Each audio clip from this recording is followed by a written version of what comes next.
want me. Let this rain go, just get me. Ordinarily, they should have arrested Jesus and all his disciples and had them all killed. That would be the best way of putting an end to the mission of Jesus Christ. But because the power of God was at work, they wouldn't do otherwise but to do what Jesus Christ had said. At that point, even at the time of his arrest, Jesus was in charge, not those who had come to arrest him. And I want you to know that when Peter raised up his sword, and he was not, I don't think he deliberately went for the ear. He just was not just good with the sword. So he missed it. He missed it. The neck wanted to cut off the head. At that point, the armed soldiers would have put Peter to death immediately. If you think you don't believe me, when the police are coming to arrest you, try to get a knife. They will shoot you. So, but they didn't. They didn't. Because the power of God was at work. And because Jesus had said, I have not lost any of the men you gave me. They had all got to be preserved, to remain, to carry on the mission. So not even Peter, with his sword in his hand, with the blood of the servant of the priest, was arrested. Because the word of Jesus Christ that I have kept all of them, none of them has been lost, had to be fulfilled. I want you to know that not even the powers and the authorities of this world can stop God's plan for you. So stop hating people and blaming people, because God is in control. In fact, when Jesus Christ appeared before Pilate, later on in John chapter 19,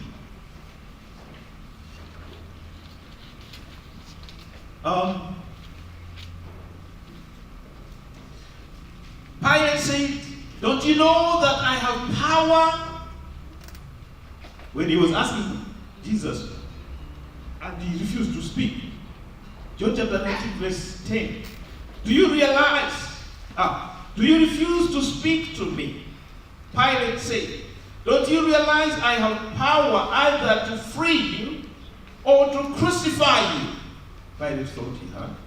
Jesus answered him, you would have no power over me if it were not given to you from above.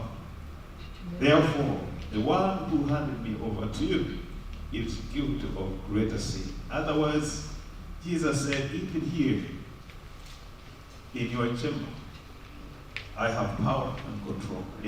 You are able to do only that which has been allowed by heaven for you to do. God's power is able to make sure that your plan is realized, that not even the authorities and powers of this world can stop it. Number 3, the unstoppable plan of God. Point number 3 is that even ignorant people cannot stop God's plan for you. Ignorant people. I'm talking about well-meaning people, friends, and even family or relatives who come to advise you. I want to serve God in this way. The government says, no, you don't do that. You know this is not going to be good for you. This is not beneficial. You're wasting your life. They're trying to encourage you to make sure that you don't do God's will. And they are well-meaning, but wrong, because they don't know the plan of God for your life.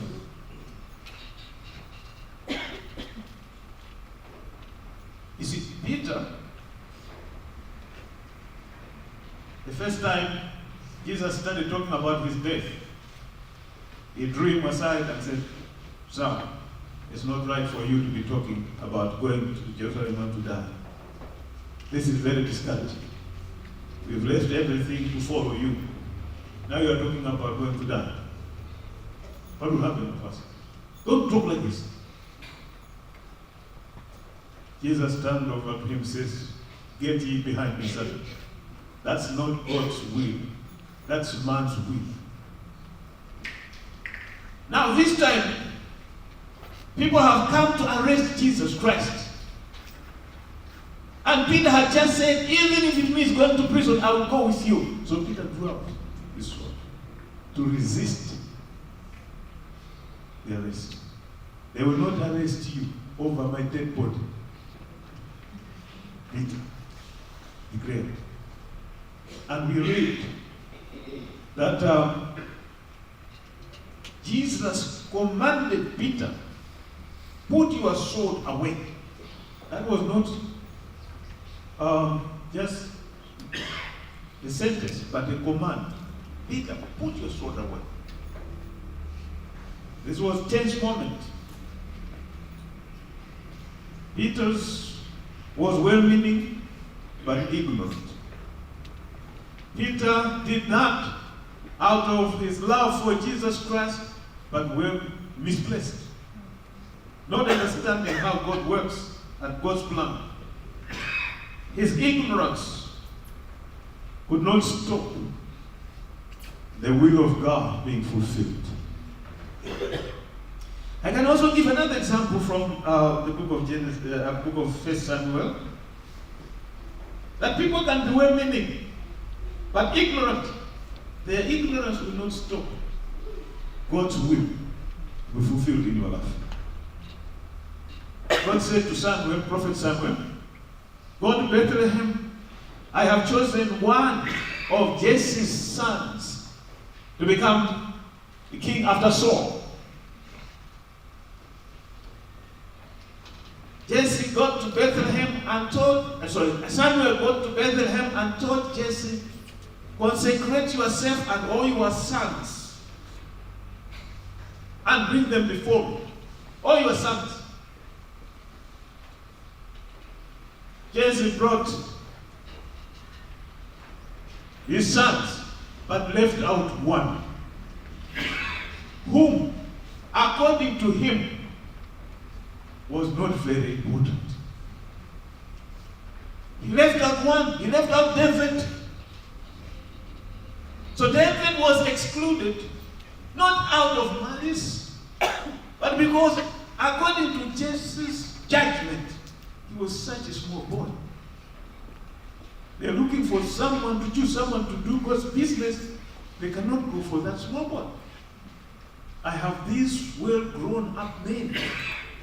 And he brought them. Jesse's ignorance of God's ways did not prevent God from choosing the one he had in mind to choose. God would not choose Eliab or any other children because David was not brought there. He wouldn't. So do not think that you are what God had for you went to somebody else because somebody else maneuvered. They can maneuver and do their own thing that they want to maneuver, but they will not get God's plan away from you.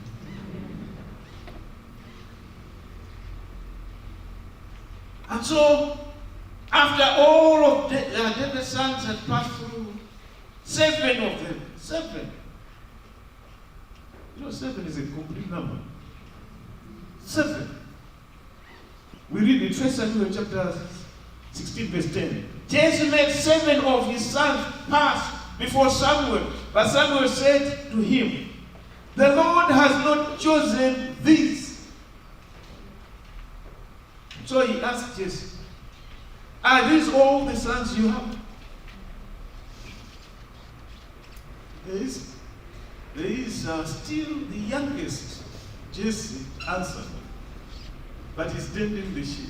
Samuel says, "Send for him.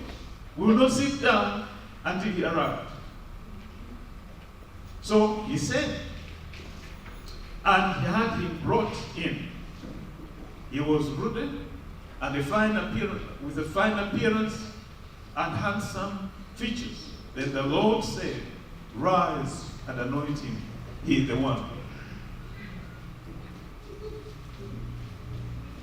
Even people's mistakes, well-meaning advice, well-meaning decisions that are intended to help you but they are wrong, will not make you miss God's plan. The unstoppable plan of God. This is why we should worship him with all our hearts. And desire, I like the last song we sang. Let your will be my way. Your will be my way. Because if that is what happens, we know we will achieve what God wants us to achieve in this world. I want to close with this. God's plan for your life cannot be thwarted by your enemies. No. It cannot be stopped by ignorant people around you, family members, friends, who have no desire for things of God. They will always advise you away from God. People who don't have the heart of things of God, they will always advise you to do things, to make decisions away from God. They will advise you to make decisions that they make a lot of sense because it will give you a lot of money. But if it's not God's will for you, you will not go that direction. God has power to fulfill the plan that he has for you. Seek him and he will be. And his plans for your life will be fulfilled. This is what it says in Jeremiah 29 verse 11. For I know the plans I have for you, declares the Lord, plans to prosper you, plans not to harm you, plans to give you hope and the future. The problem is, many of us don't believe that God's plans for our lives are best for us. We believe that our own plans and the plans of our friends, ideas of our friends, are best. There's only one person. As I say, that God's plans cannot be stopped by the authorities of this world. God's plans cannot be stopped by your enemies. They cannot be stopped by your friends. Well-meaning but ignorant. But you can resist, reject God's plan for your life. You can effectively resist and reject God's plan for your life and walk to the east when God wants you to walk to the west. You can do that. How is that? How is that possible? Because God has made us as in his own image and in his likeness. That means we have a free will